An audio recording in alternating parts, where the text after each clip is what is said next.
Okay, it looks like we've reached our critical mass for this afternoon. So, hello everyone. Welcome back to our 2050 Metropolitan Transportation Plan Technical Workshop series. So, this is the last workshop for 2024. My name is Taylor Laurent, and I'm serving as the 2050 Metropolitan Transportation Plans Project Manager. Now, this 2050 MTP Technical Workshop series serves as our forum for focused and detailed group discussions on technical components of the 2050 plan, and we have a wide group of workshop participants. We have representatives from Orange, Osceola, and Seminole counties, our 20 cities and towns, Links, the Florida Department of Transportation, Florida's Turnpike Enterprise, Central Florida Expressway Authority, our 3 airports, and the Federal Highway Administration, to name a few of our attendees. So we do have a full agenda again today, beginning with discussing the ongoing work efforts to develop the overall MTP, talking through the integration of environmental stewardship and transportation planning, as well as the environmental resilience strategies for transportation. Following that, we will review the revised draft of the prioritization methodology, and then preview the infrastructure investment scenario planning tasks that we will begin next calendar year. These topics will be followed by an open discussion, public comments, and then a review of next steps. So I still see our participants list growing, and we have a great many people signed into the workshop this afternoon. So I ask that if you have any questions, please type them into the Q&A box at the bottom of your screen or the chat pod, and we'll be pausing periodically through the presentation to answer those questions. If you would prefer to ask your questions aloud, please use the raise your hand feature, and that button is also located on your Zoom screen, and that will let our team know that you have a question. We'll answer these questions as time permits, either during our brief pauses between agenda sections or during our open discussion period at the end of the meeting. Thank you in advance for your understanding. So without further ado, let's get started. We are continuing to coordinate with the Department of Transportation's Central Florida Regional Planning Model team. They're still making updates to the base year socioeconomic data, so that's our population and employment data for the region, and we'll hopefully have more information about the completion of this task and its timeline as we round out this year. In terms of our other technical analyses, the vast majority of our work efforts we have discussed throughout this technical workshop series over the course of the past year. The majority are in the finalization stages, in the refining the recommendations and defining those strategies as we aim to complete them in the next few months. This includes our health, housing, environmental stewardship, resilience, financial resources, and congestion management processes, again, to name a few. So the needs assessment is really nearing its completion, which is very exciting for many of us here on this call today. We have finished reviewing and identifying multimodal transportation needs throughout the region with each of our local agencies through a series of 90 coordination meetings over the past 6 months. We are incorporating the final set of comments that we received in November with the expectation to complete the needs list for the 2050 plan early next year. And I would like to pause and say thank you to all of our counties, cities, towns, and FDOT for all of your efforts to complete this needs assessment. Through this, we've been able to refine and define the transportation projects needed throughout the region for the next 25 plus years, making sure that the projects will set us on the path for success to achieving our shared vision for 2050. This has been a huge effort, and I would like to acknowledge your contributions to this, so thank you. And as we wrap up the needs assessment and most of our technical analyses, we are reaching the halfway point in the 2050 plan's development, and we're on track to adopt the 2050 plan in December of 2025. So at this halfway point, we'll have a bit of a shift to what we're going to be talking about later on in this meeting, the infrastructure investment scenario planning. And later in this meeting, we'll talk through what exactly that entails and how it feeds into the development of the cost feasible plan next calendar year. But without going too much into spoilers for the rest of the meeting, we'll go ahead and turn the presentation over to Amy Sermons to present on the integration of environmental stewardship and transportation. Amy? Hi, Taylor. Thank you. My name is Amy Sermons with VHB. So I'd like to talk to you about what we are doing as part of this integration of the environmental stewardship and transportation component of the MTP. On the next slide, I'll show you the components that make up this environmental stewardship. So first, we looked at the air quality technical memorandum.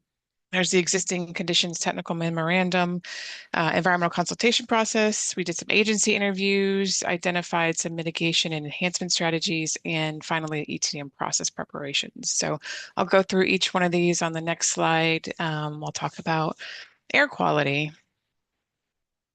So Metro Plan Orlando is federally mandated to monitor air quality in the Central Florida region. And through a partnership between Metro Plan Orlando and the University of Central Florida, a study was conducted of the region's air quality. And this was documented in the ozone contingency plan and carbon reduction report. This technical report explored the following three topics. It identified the key sources of air pollution, learns where and when the worst is happening in this region, and then also investigates strategies to reduce emissions. This study will be summarized as part of the Environmental Stewardship Technical Memorandum. Next slide. The report and findings, we did find that regional ozone levels have been decreasing since 2019, but they are still near the federal limit of 70 parts per million. The primary ozone precursors are nitrogen oxides and volatile organic compounds, or VOCs. Regionally, the nitrogen oxides, or NOxs, and the regionally, the NOx's emissions have decreased by 30%, and the volatile organic compound emissions have decreased by 16% between the time period of 2011 and 2017. But the greenhouse gas emissions have increased 15% during that same time period. So on the next slide, we'll talk about some emission reduction strategies. The study identified 72 emission reduction strategies and then fully evaluated 27 of those strategies. This study determined that the volatile organic compounds, or VOCs, emissions are mostly the result of natural processes, so controlling the nitrogen oxide emissions is considered the most effective method to lower regional ozone levels. The most effective strategy at reducing these nitrogen oxide emissions is to implement vehicle inspection and maintenance programs. It was also found that active transportation, such as walking or biking and public transit, can also reduce the nitrogen oxides and greenhouse emissions, as well as improve health and wellness of the community. So next, I want to talk about the existing conditions technical memorandum. This was developed starting with data collection from 61 GIS databases used to identify natural resources of regional importance or value. This data will inform the evaluation of individual projects for the 2050 MTP. There are several important natural resources and features that I will walk through on the next slides. So starting with conservation lands. The conservation lands include local, state, and federal parks, wildlife conservation areas, preserves, mitigation banks, and conservation easements. Some notable conservation areas in the Metro Plan Orlando region include Lake Jessup Conservation Area, the Tallahatchie Reserve, Rock Springs Run State Reserve, Three Lakes Wild Management Area, and the Wekiva River State Park. Additionally, the Florida Wildlife Corridor lands are shown on the map to the right and include 17.7 million contiguous acres of wilderness and working lands. The Florida Wildlife Corridor serves as a link between the Big Cypress National Preserve, Everglades National Park, and the Ocala and Osceola National Forest. Next, we'll move on to the data that was collected for wetlands and floodplains. Wetlands represent nearly 28% of the Metro Plan Orlando planning region. And then the FEMA floodplains, as designated high hazard areas, comprise approximately 44% of the region. Next, we looked into protected species. So there were 24 federally protected species, and as well as designated critical habitat for the West Indian manatee and the Florida bonneted bat that were included in the data collection. The data also includes the consultation area for 7 federally protected species. Looking at the state protected species, those were identified. These include the gopher tortoise, roseate spoonbill, Florida sandhill crane, the southeastern kestrel, and the Florida black bear, as well as 73 species, 73 plant species. Next, we will look at the aquifers and farmlands that were identified in our data collection. So we looked at aquifer recharge areas with groundwater is the main source of potable water within Central Florida. This is an important component. We do get our groundwater from the Biscayne sole source aquifer. For farmlands, you can see the map on the right, includes the unique or prime farmlands as described by the NRCS. And 27% of the Metroplan Orlando planning region fall within the farmlands category. So what this means is that coordination will be required for these projects moving forward with any federal funding. So once we completed all of our data collection, we also ended up talking to agencies. So on the next slide, we wanted to see if there was other information, other data that we could get through our agencies. So the team held several coordination meetings with agencies as well as non-governmental organizations. These were aimed to share information on the MTP process, as well as gather information and data from each entity. The findings from these discussions will be documented in the Environmental Consultation Process Technical Memorandum. So from these meetings and interviews with agencies and entities, some of the top priorities for the region that came out for consideration in future projects were to consider conservation easement impacts, wetland mitigation, as well as consider proposed new protected species such as the tricolored bat. The state and federal agencies, regulatory agencies were also concerned about the regional growth and urban sprawl. Our next step in the process will be starting after this time period. This is to look at wetland mitigation strategies. The goal and objectives for this process is to develop a list of potential environmental mitigation and enhancement strategies that can be implemented as part of the 2050 MTP. Our findings from these wetland mitigation strategies will be that the state and federal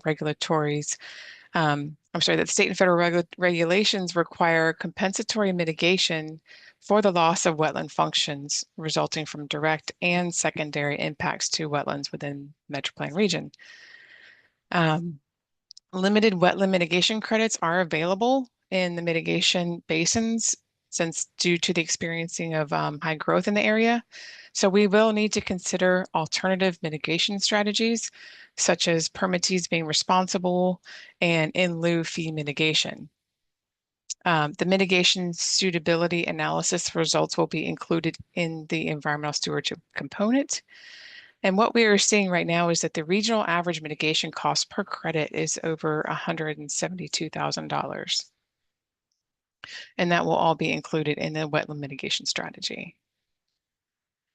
So the final component of the environmental stewardship portion is the efficient transportation decision-making, or ETDM.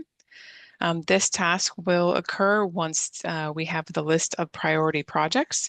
We will be utilizing a GIS analysis to look at not only the high-level wetland impact analysis, but we also will be evaluating projects that have right-of-way impacts.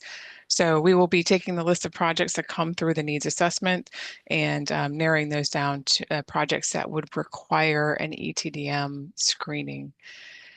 So the prioritized project evaluation is scoped to include 20 projects that are listed within the plan. We will be using the ETDM, what is called the Area of Interest tool, or AOI tool, if you're familiar with that. That area of interest tool will give us information about the environmental impacts that are specific to that project. With that information, we will be developing what's called a preliminary environmental discussion. For those of you familiar, that is also called a PED for our acronyms, for each of these 20 projects. And then those will be used to help the MetroPlan, FDOT, the local agencies, whoever's moving forward with the project to help inform the scope and needs for environmental analysis in the next step of the process. And those will go for any projects that need full screening. So that's everything. I'm done. Thank you. Next slides is any questions?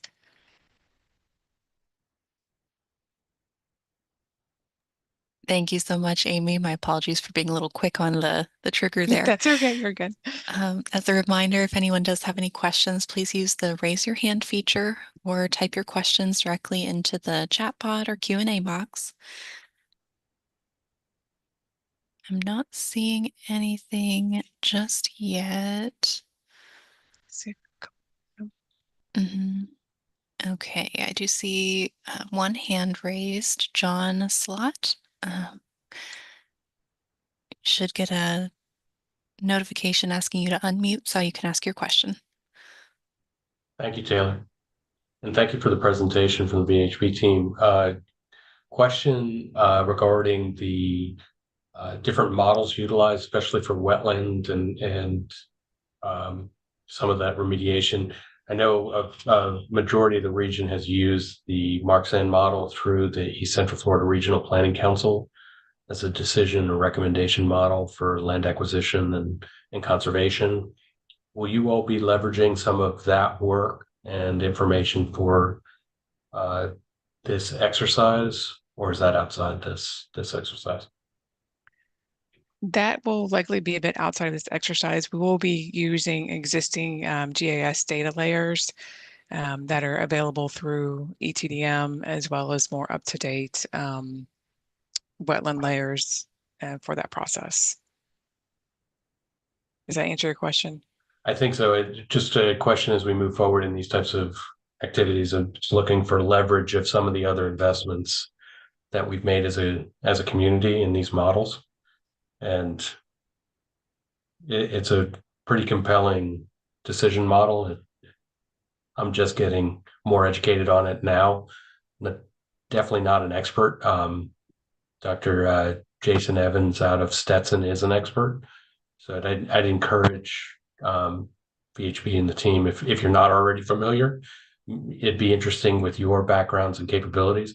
If you looked at that model and said, hey, this is very interesting and could help the region become or have another decision tool that could be successful in these types of analyses. And then, of course, leverage what we've already spent time and invested on for these types of reviews. Great. I'll take that back to the team and we will take a look at that. Thank you. Right.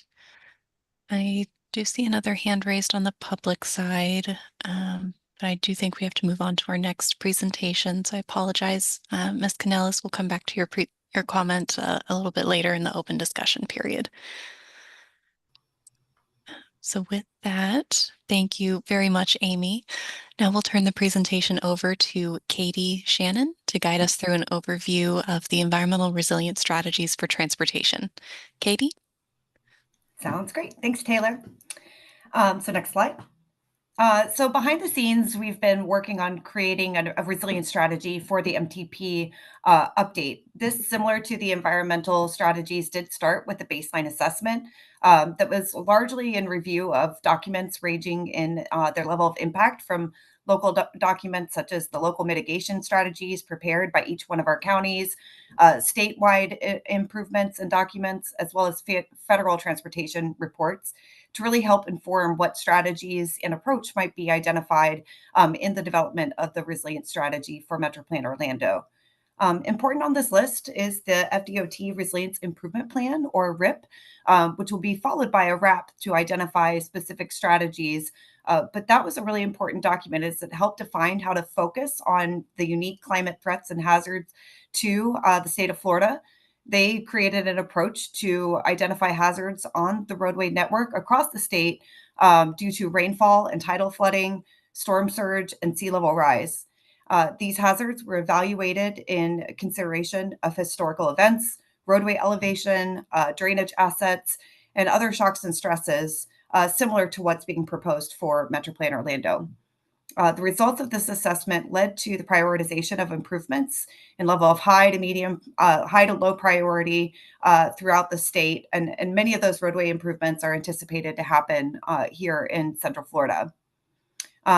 Through the process, we also identified other best practices coming from other TPOs or MPOs, paying particular attention to some of those organizations that are located central to the United States rather than experiencing coastal hazards. So wanted to identify and share with you that the Indianapolis MPO became a really great go-by for the identification of an approach for Metro Plan Orlando. This planning effort similarly identified level of threat in an analysis of exposure. So those things that actually can happen on the form of climate threats, level of sensitivity, which relates those climate threats to the built environment, as well as the adaptive capacity of our assets to withstand those hazard events such as hurricanes, rainfall, etc. So on the next slide, you'll see that another important outcome of this literature review was the identification of the top climate hazards for Metro Plan Orlando's effort. As a part of the risk assessment, you can see that the Metro Plan Orlando has identified the following top 5 hazards of extreme heat: hurricanes, flooding, sinkholes, and lightning in coordination with thunderstorms that occur. In addition to the identification of those top threats, as we look to prepare and identify goals and objectives and adapt, which are really those recommendations that can be implemented to build community resilience, the literature review was important and that we were able to identify upwards of 76 unique strategies that are being vetted through a prioritization process for potential inclusion in the final MTP update. Those strategies are actually being, correlated with the goals as identified in the MTP to cover a broad array of options that improve safety, improve reliability, give us better connectivity, build community resilience, and ultimately fuel economic resilience. The project team is actively still working through this adapt phase to identify our recommendations. Again, long list of strategies identified here, but we're going to be able today share some of the key takeaways that may be proposed for adoption and strategy. So next slide.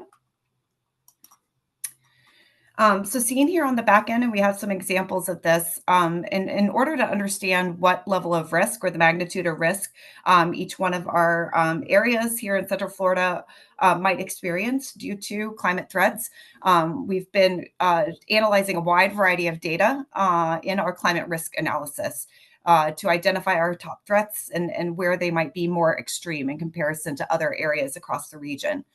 So you can see here there's at least 7 data sets, but we've analyzed upwards of 30 different data sets.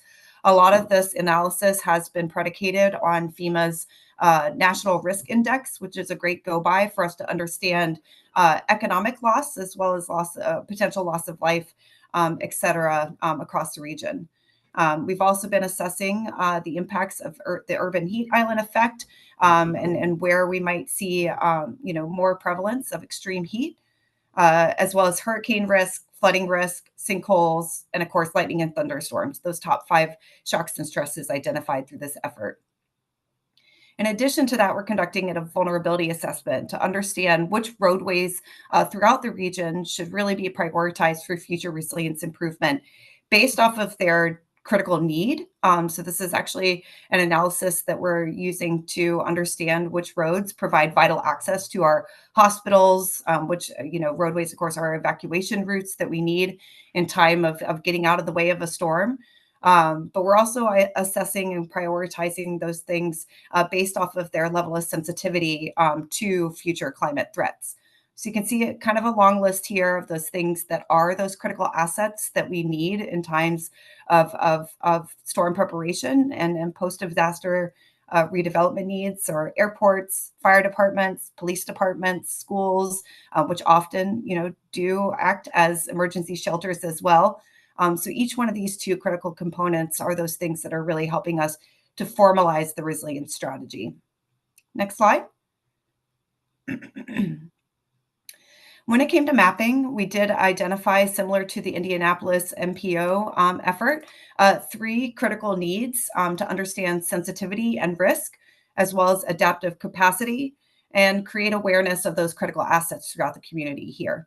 So bucketed the data sets into an understanding of first level of sensitivity or risk, which really are those layers that identify, the threats and harm that can be caused by inland flooding, extreme heat, and really impact the people, places, and things throughout the region. Of course, this data set will help us to figure out which groups or areas will be most likely to be affected in incidents of a hazard occurrence. And the adaptive capacity set of maps, we're identifying data sets that help us to better understand how we can better bounce back. Where do we have critical access to evacuation routes, connected grid of streets to help us get out of harm's way in time need, as well as identify environmental resources that can better withstand and adapt to a changing climate and the large impact of storms. And last but certainly not least is our mapping efforts behind understanding the location of critical assets. Again, these are essential facilities and infrastructure such as our emergency operation centers, power plants, et cetera, that are absolutely vital to us in times of need. Next slide.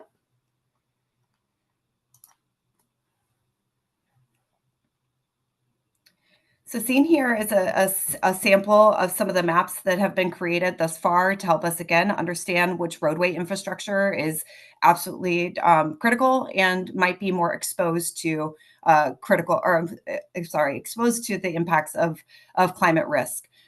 So shown here are 3 different examples of our National Risk Index rating, which again is a FEMA-based national-wide data set to understand level of risk. They've also established an economic understanding of the expected annual loss if community assets are taken offline due to an impact of a natural hazard. And then last but not least, we've also used this data set to better understand how and or unique the sensitivity of each of the roads throughout the region might be due to the unique climate hazards identified. So seen here on the right, you can see that it's actually a hurricane-specific expected annual loss rating prepared for this effort. And through this, we're better understanding, the need for prioritization of future adaptation and mitigation strategies to be identified.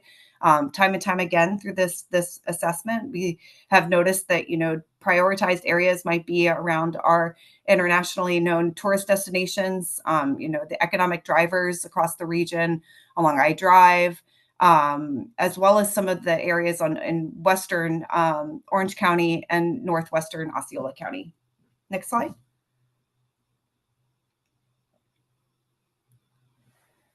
So seen here are some of the maps that we've created and understanding where we have adaptive capacity and again, where we have those critical assets located throughout the region.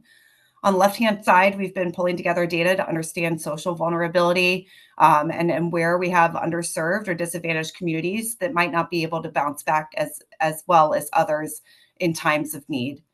In the middle, this is an example of some of the mapping efforts happening behind the identification of our critical assets. Again, those places and spaces necessary to keep us safe in times of need. And on the right-hand side, you can see an example of our tree canopy cover. Again, tree canopy cover is one of those adaptation strategies to better protect us from the impacts of extreme heat. So through the analysis being done on the mapping side, we can better understand, where we have gaps in tree canopy cover to prioritize future investment in the planting of trees, as an example. The next slide. So the next set of slides are actually going to be some of those preliminary recommendations that are being identified for potential strategies in the MTP, 2050 MTP. Again, strategies are being bucketed into the overall goals as identified by Metro Plan Orlando and team. So seen here, we're starting first with safety strategy recommendations as a part of the resilience strategy. A sampling of things identified here include the continued evaluation of socioeconomic data to assess which communities are most at risk.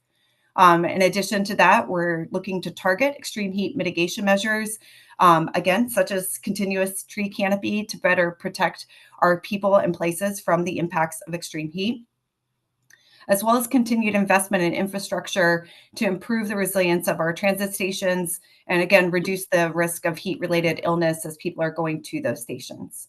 Next slide.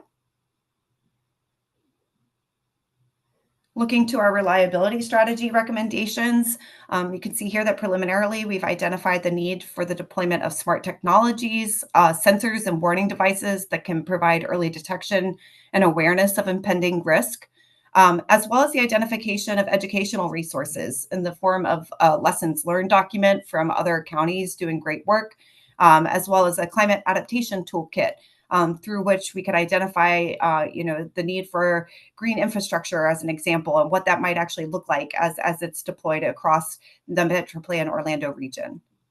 Next slide. Connectivity strategies really place preference on creating those necessary partnerships with local governments to continue to identify facilities that may need mitigation and adaptation needs. An additional strategy is to create an inventory of land use policies, plans, and regulations that maybe discourage or prohibit the inappropriate location of existing or new critical assets, as well as targeting resiliency improvements, of course, in locations with high access to employment, transit, and key community assets that are so important to our overall quality of life. Next slide. In the community-based strategy recommendations, we've identified the need to, of course, implement green infrastructure in the form of bioswales, permeable streets and cover, increasing green spaces, increasing, again, the tree canopy, et cetera. An additional need is to participate in hazard mitigation strategies, planning and training activities, raising awareness across the broader audience at large on what it looks like to be better prepared to impending climate risk. And certainly looking to share information on climate vulnerability across the region, continuing conversations just like these and peer exchanges to, again, build community resilience. And then last but certainly not least are going to be our prosperity strategies. Metro Plan Orlando is looking, to continue to evaluate future grant funding opportunities, as well as continue to catalog grant funding received by other partner agencies to build community awareness. And then finally looking to, integrate adaptation or mitigation considerations into any procurement processes within the organization. So with that concludes the formal presentation part of this. If anyone has any questions at this point in time, please again raise your hand and or drop something in the chat, and we're happy to assist. Thank you so much, Katie. Mm-hmm. I'm not seeing any questions in the chat pod or in the Q&A box just yet. Arturo, I do see your question from the prior environmental stewardship presentation. We're working on looking up that response for you now. Some more information to come soon. We'll wait another moment here, see if anyone else has any questions about resilience. And not seeing any items popping up. I'll say thank you so much, Katie, for your presentation today. Yep.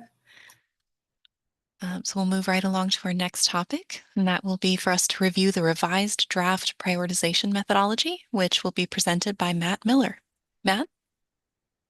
Thank you, Taylor. Great presentation. Good afternoon. My name is Matt Miller with Cambridge Systematics.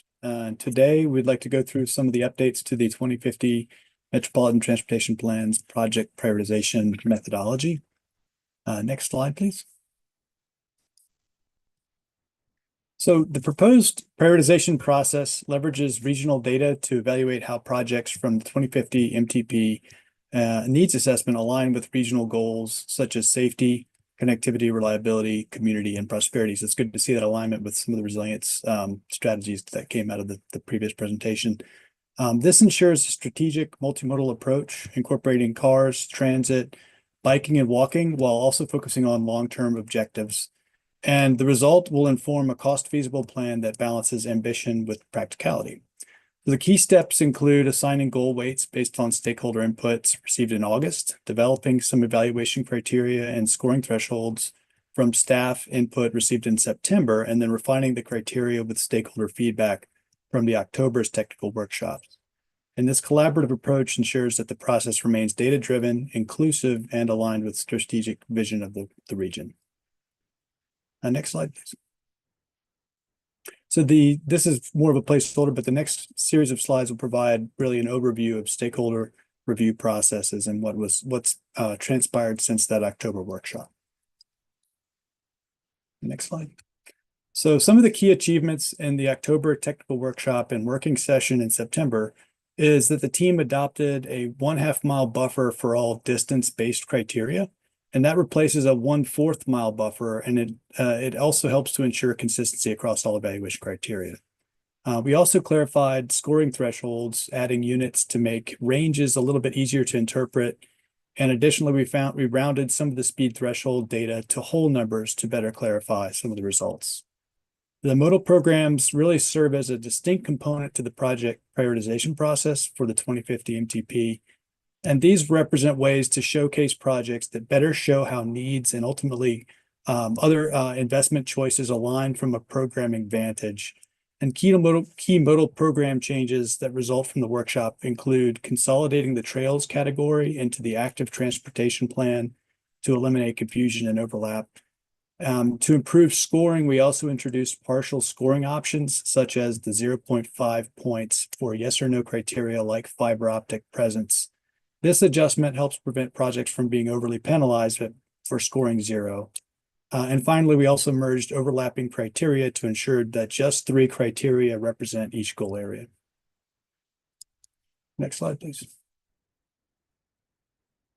So we referred in the previous slide to the applicability of modal programs as a new step in the 2050 prioritization process. Some evaluation criteria may not apply to some of the modal programs, resulting in different ways to evaluate and score projects for such as active transportation plans compared to the state highway system. So this allows for more accurate assessment of the types of needs addressed by projects that fit across various modal programs. The shift from an equal weighted goal area is another big difference to goal areas where you have varying weights provided from stakeholder-driven project selection processes. So this really represents an adjustment factor, the ability to update MTP in future MTP updates to better meet the demands of the region. There's also been a concerted effort in this cycle to simplify the scoring and evaluation process by reducing the number of evaluation criteria to just 15 compared to 28. So this will help the criteria were developed really to look into corridor level needs, and they take data from proximity-based sources and connect them more directly to infrastructure-based programs and potential projects. Next slide, please. This slide shows some of the goal areas that were previously set at 20% per goal area. Now it's got this distribution. So we queried stakeholders in the August technical working group, and maybe some of you were there and you recall, to gauge relative importance of these goal areas. We used a survey-based mechanism. The resulting weights showed how the region favors safety, connectivity, and reliability first, followed by community and prosperity at 10% each. These goal weights factor directly into calculations of project prioritization scores based on assigned evaluation criteria. Next slide, please. And so the project types will have more variance in 2050, and this is kind of a really important note, according to their assigned modal program. So the typical of the state highway system projects from 2045 MTP were road widening, resurfacing, intersection lighting, skid hazard overlay, and wildlife fencing. And so that's a wide variety of projects to fit within the state highway system. Another example is TISMO had ITS communications, traffic control, intersection improvements, adding turn lanes, traffic signals, radar sensors, and railroad signal safety projects. And then pedestrian and bicycle infrastructure had project types such as sidewalks, bike paths and trails, pedestrian safety improvements, bike lanes, shared use path, and school mobility. All of these different projects now are resorted to fit better into these modal programs, and I think it's going to represent a better fit for those programs. And this new approach will help to enable more clarity on what project types fit within these programs. Next slide, please. So the best evaluation criteria are accurate, unambiguous, concise, comprehensive, measurable, consistently applied, and they have data readily available. And so updates to the prioritization process include sourcing for data from more recent sources. This is some of the work done in September and October. Considering applicability of evaluation criteria to modal programs was also a big part of ensuring that the results are accurate. And then updating the evaluation criteria relies on the same methods for statistical analysis, such as natural breaks, which was used in the 2040 MTP as well.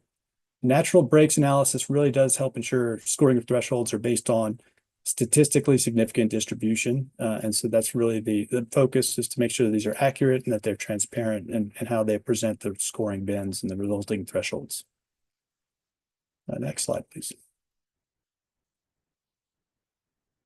So 3 evaluation criteria cover safety. A regional safety score is assigned to all corridors across the region based on the total number of crashes. The high injury network segments, evaluation criteria scores projects on whether they are located on pre-established high injury network corridor segments and intersections. And the safe speeds management corridor evaluations scores projects that take place on corridors where vehicles regularly travel at speeds above the posted speed limit. And the October workshop update requested that the speed threshold values be rounded to communicate the results more clearly. Next slide. Some of the changes to the reliability, really focusing on users. Reliable service is to all users means the system is in good condition and reliable travel times are achieved between destinations. So that's sort of the focal point for these evaluation criteria. Some of the changes that resulted in this, one way to achieve this reliability was measuring existing travel time reliability during peak congestion periods and how much extra time is required to travel a roadway during the average day. And this measure also uses relative change in general daily traffic volumes as a ratio to benchmark growth and congestion against the reliability of the roadway. It's a unique combination, and I think it's going to do well from a simplification from combining 2 separate measures into one. A fiber optic presence considers capacity for a road to implement or already apply traffic operations improvements, such as incident clearance via sensors and camera and dynamic message signs. The lower scores generally have fiber optics present. So you basically are getting a benefit. You need to have a location where you need to expand some of that fiber optic presence, and so the need is there. Evacuation routes signify corridors with greater need to guarantee reliability, especially during major disruptions. The requested changes here include partial scoring, measuring consolidation via ratios, and changing to modal program applicability within the reliability criteria. Next slide, please. So to connect people to jobs, healthcare, education, and other essential services, including food, recreation, and government services, individual modes and facilities should be well connected. And so that's the main focus of these evaluation criteria. The measures in this goal area include transit frequency, scoring projects on corridors with more frequent service with higher scores. It also considers whether jobs in higher density populations use the regional transportation system that is close to multiple modes. So scoring higher for areas with reduced modal options to ensure their needs are met. And finally, it examines schools and essential services in the same manner, where if there are a higher number of these point source locations, then there's a greater need for the projects that improve connectivity via multiple modes. The primary changes from the technical workshop in October here were feedback, including to switch to a half-mile buffer. And so that widens the network for potential scoring based on proximity and merging criteria. TSMO projects used to not be considered applicable to evaluation criteria for modal and accessibility near existing populations and jobs, as well as schools and essential services, but now they are included. Next slide, please. This is looking into community, and the weighting is at 10%. So evaluating criteria account for transportation solutions which provide healthier communities by protecting and enhancing the natural environment. Higher project prioritization scores are provided for applicable projects on corridors where lower pedestrian levels of comfort and in proximity to zip codes and census tracts. So those are the two effective data sources where we were able to pull from those and align them with the corridors themselves. So looking at those census tracts with higher rates of chronic disease, as well as disadvantaged or historically underserved areas. So it is actually kind of a combination of zip codes and census tracts in that case. Primary changes here were to consolidate or move criteria under other goal areas and to revise modal programs applicability, which now include all 7 modal programs. For previously, it was just the state highway system projects did not include pedestrian level of comfort and transportation underserved communities. Now it's all 7 modal programs. And the next slide. For Central Florida, the continued economic development prosperity projects are prioritized that enhance access to jobs for all residents. They support growth in trade and visitor activity, and they strengthen the region's competitiveness as a place to live, work, and do business. So the criteria we felt that best aligned with that goal area are those that account for truck traffic and bottlenecks, those that provide higher scores where there are existing higher truck volumes and associated delay. Then there's evaluation criteria accounting for whether the corridor is in proximity to cost-burdened households and where corridors experience a higher cost of congestion. And then formally, transportation systems management and operations and state highway system projects did not use this criteria for truck volumes and delay, nor did they use cost burden household measures, and now these are included. So those are some of the recent changes that occurred after the October workshop. Next slide, please. And so the prioritization process relies on data which is rooted in time and place and as a context for better informed decision making. Evaluation criteria descriptions are really comprised of methodology, logic, units, scoring thresholds, all these details here, data sources, and this all is to enable transparency over how the project scoring gets implemented. Next slide.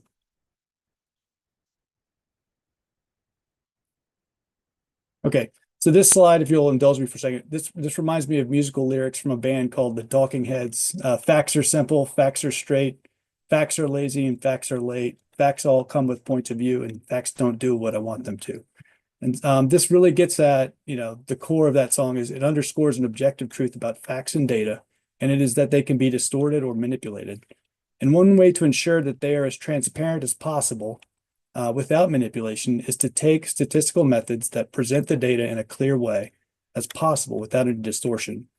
In this case, natural breaks is the overwhelming favorite in a lot of ways. It accounts for the vagaries and shifting counts among data and renders scoring bins that best align with these natural counts. So if you think about 1,000 rows, maybe 25%, it will shift around on how many of those rows actually have the bins we're looking for that are low, medium, and high. And so that's really what natural breaks does, is it realigns for each different data set to make sure that we're presenting them in the best light. Next slide. So the prioritization process, what it did is we reviewed past plans for indicators, and through this collective review effort, we relegated these indicators that were deemed suitable to various goal areas. And the next step was to then obtain the latest data source for each indicator with the 15 evaluation criteria and assign them so that they are attached or joined to regional corridors. Once those are assigned, the final step is to convert that data into measurable values. So for example, health indicator rates, they're based on temporal and spatial counts of chronic disease occurrence, asthma, diabetes, obesity, from 2018 to 2022. So there's your place of occurrence and there's your times of occurrence. So they're assigned at the zip code level. And these counts are then taken and joined to the adjacent roadway networks and transportation systems as through the natural breaks method that was just described before. So we use them to assign them to those scoring bands that best indicate the associated needs for the investments that address their prevalence. So these projects would be active transportation projects to get folks out and about, but it could also be for state highway system project designs that install bike lanes and pedestrian infrastructure. So these connections between scores and projects will be addressed in subsequent phases. Next slide, please. So this slide, project prioritization, maximum score calculations. This is really kind of to lead you down the path of, okay, so how do we get to the scoring itself? And we have a hypothetical example in the next slide. But once these evaluation criteria get assigned to roads with scoring bins or other modes, they must be connected to goal area weights. And the best way to achieve this is to normalize these scores to between 0 and 1 for each goal area. This equates to each evaluation criteria receiving at most, because remember we have three evaluation criteria per goal area, to at most 0.33 points per criteria. So then this all adds up to a maximum overall goal area score of 1 potential. And this score is then connected to the goal area by multiplying that times the weighting. So then each goal area becomes a sum, and finally a local preference score is considered, which can add an additional 10 points to that total. This local preference score comes from jurisdictions in the region that would like to add importance to projects that they deem of greater value. Next slide, please. And so this is an example project, could be constructed in a part of the region with more moderate to high unsafe conditions, getting 23 out of 35 points. Higher reliability, less connectivity, and higher prosperity. It's also receiving 10 points, signifying greater local interest from a regional jurisdiction. And so given the reduced needs from reliability and prosperity, it's more probable that this hypothetical project is a safety, active transportation, or school mobility project, since those modal programs do retain 1 reliability and 1 prosperity evaluation criteria as applicable, while not incorporating others that do not include them, which are fiber optics, evacuation routes, truck volumes and delay, or daily congestion. So there are different ways that the applicability falls together with each of these. And so then that's how you have the influence of modal programs within the total project scoring process. And so that's project prioritization process, my apologies. So that's effectively how this scoring could be potentially pulled together out of a sample project.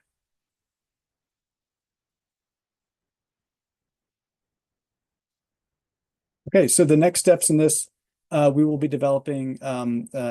We're gathering feedback from you on the project prioritization methodology.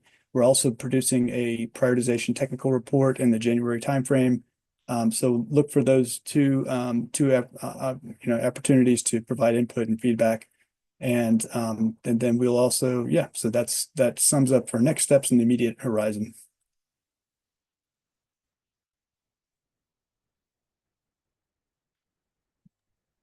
Almost started talking while I was muted.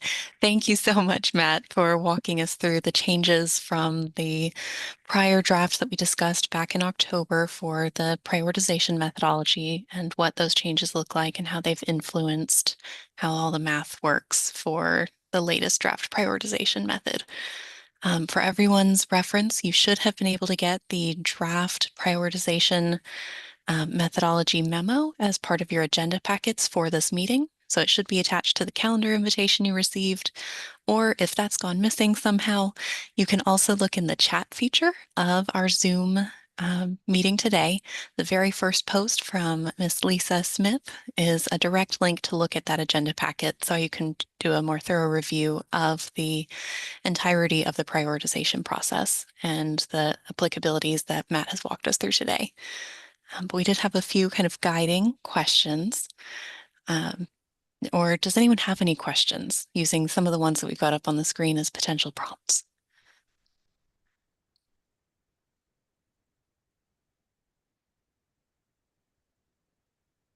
Not seeing anything in chat or in the Q&A box yet. Yeah, some of these require a little bit of homework, I think. The mode program appropriate. There's a table within the agenda packet that's going to be able to guide you on that question. So. Well, not seeing any immediate questions. We'll kind of table that, see if anything comes up in time for our open discussion period.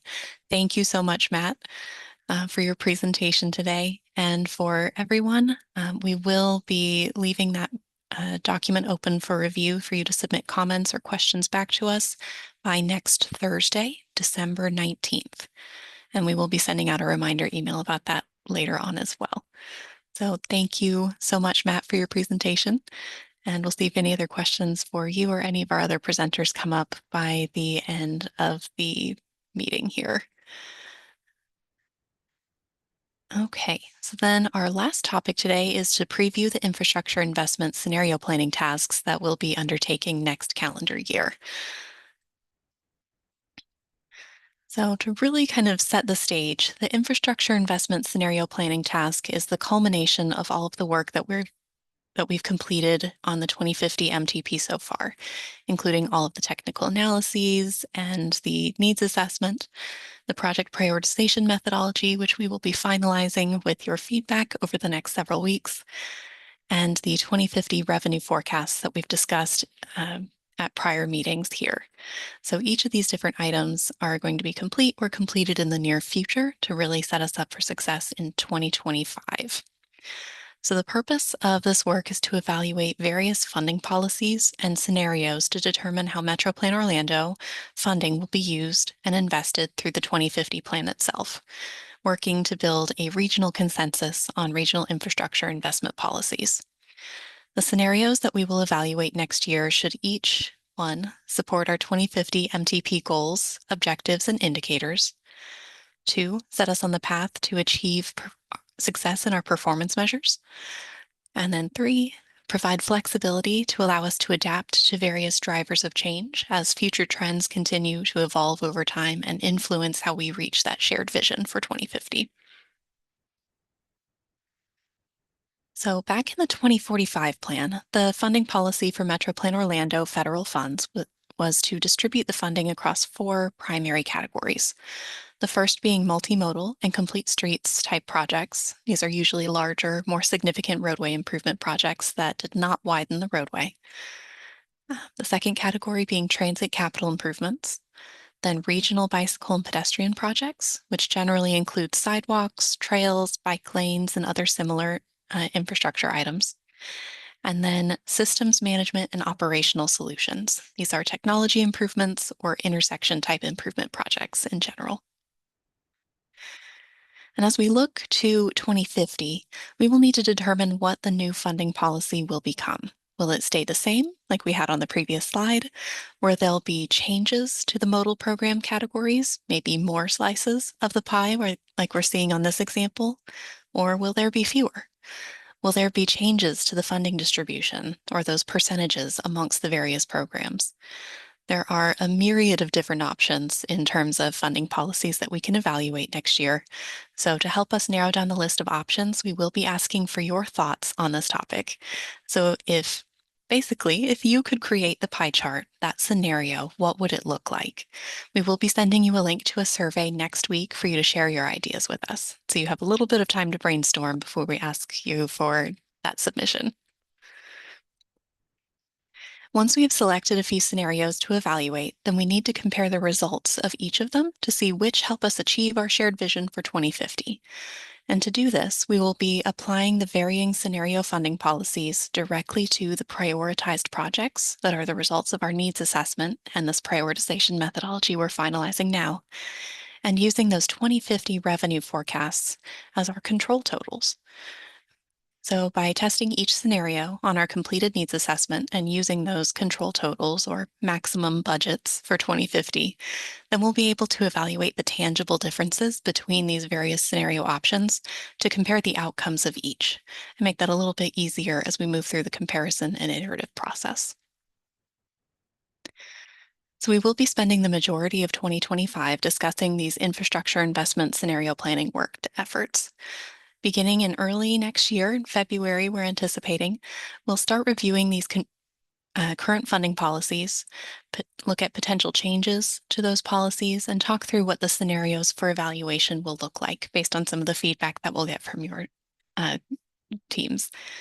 From there, every technical workshop after that point will focus on comparing various infrastructure investment scenarios, discussing your thoughts and comments on each, and refining those scenarios iteratively as we work to build consensus on a recommended scenario for the 2050 MTP.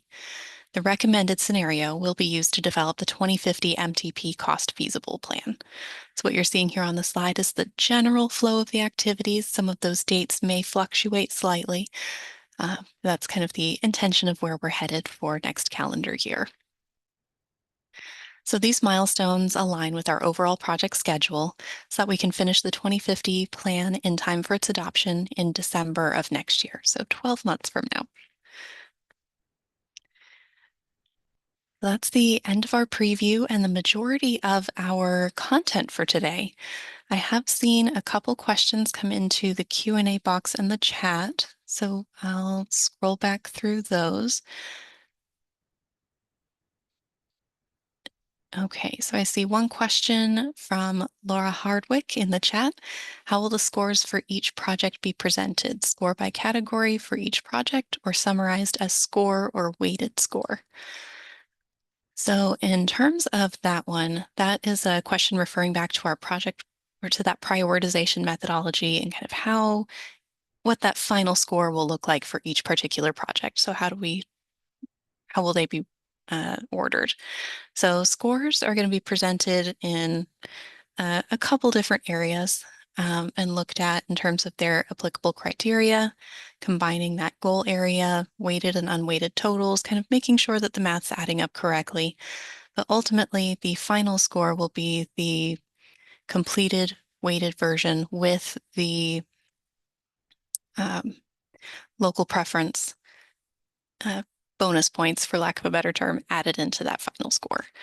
So Yeah, for Taylor, if I mhm. can clarify my question, I mean Yes. specifically, how will that be laid out in a document for review? Will we be able to see those raw scores for each category, or in the document, will it just be summarized as that final weighted score? That is a good question. At the moment, I think we were planning on having it just being the final score in its completed form. All of the elements of how the individual components would score, you can review that methodology in the memo that we've got in the agenda packet for your review right now. We still need to go through and build out the actual GIS tool to go through and apply all of the math that we're proposing here. So that's Taylor, our if next I step. can add to that in Mhm. response to Laura's question, I think you hit at it in your last remark there. So we will be using a GIS model, basically building out a SQL script to replicate this prioritization method across the entire study area on all of the eligible roadways for each particular project. So we will have, and what we had in the 2045 plan as part of that process is an associated kind of GIS map that will show, kind of high ranking projects, the scores, the input values, the parameters, the unweighted score, but also the weighted score, because that's kind of the end intent is to, use this multi-criteria analysis, weight it based on committee and board preference, and then to have that kind of, total weighted score. But our intent is to be as transparent as possible in this, given the complexity of this analysis. So we will provide that in kind of in a spatial format as well. Okay, yeah, I think that would be helpful to see, at least for us to look at some of our some of our projects to see how those raw scores in each category sort of broke out. I know that there's a lot that goes into building the analytics for that SQL script I don't even know how many total projects you guys are trying to wrangle at this point, but for the individual municipalities, it can be really helpful to see those individual raw scores in addition to those final weighted scores that we see in the MTP. Agreed. All right, made a note of that. Thank you. Are there any other questions or comments about kind of any of the items or topics we've discussed today? I think I made it through everything in the chat pod. And it looks like all the questions in the Q&A box have been answered. I'll wait another moment or so.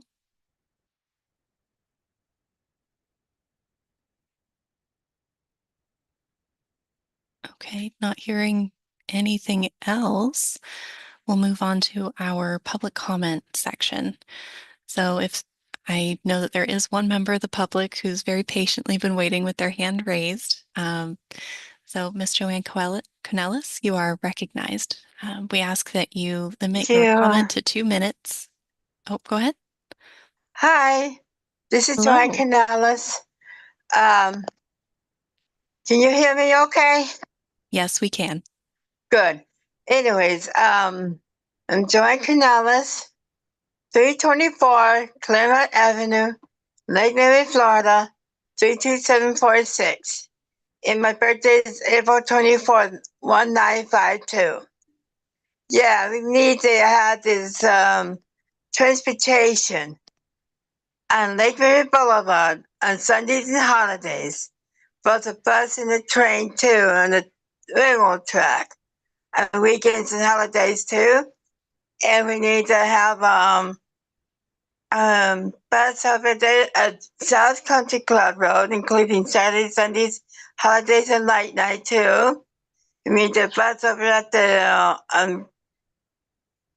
Oviedo Boulevard, bus at Big and Little Kahuna Pool is. Lake Mary Prep School as well, maybe even Lake Mary High School in case. Better to be safe than sorry. Thank you very much. I appreciate it. Thank you so much, Ms. Canellis. We appreciate you tuning into this workshop and sharing your thoughts with us. Welcome. Are there any other members of the public who'd like to make a comment today? If so, please raise your hand or type your comments or questions into the comment box, the Q&A box, or you can email them after this meeting to mtp@metroplanorlando.gov. I'm not seeing any other hands raised or anything new in the chat or the Q&A box. So we'll go ahead and close out the public comment period of this meeting and kind of summarize our next steps. So wrapping up today's meeting, there are only 2 action items summarized here for you, just a tiny bit of homework before we all leave for the holidays. First, that we ask that each of you submit any final comments on the revised prioritization methodology by next Thursday, December 19th. And second, we will be distributing the preliminary infrastructure investment scenario survey for you to provide your initial thoughts and ideas to the MTP team next week as part of our technical workshop follow-up email, that one that you usually receive the Monday or so after these workshops. We're asking for your responses to that survey by January 10th of 2025. So you've got a lot of time to think about what those ideas are, but we want to make sure that your thoughts can help shape the initial scenarios that we evaluate next year. So thank you for everyone for your active participation in our MTP Technical Workshop today. This meeting series will continue into 2025, following our usual cadence of meeting on the second Thursday of every other month. So our next meetings will be on February 13th and April 10th of 2025, and you will receive calendar invitations for these items in your inboxes in the near future. So thank you again, and we wish all of you a happy holiday season. Thank you.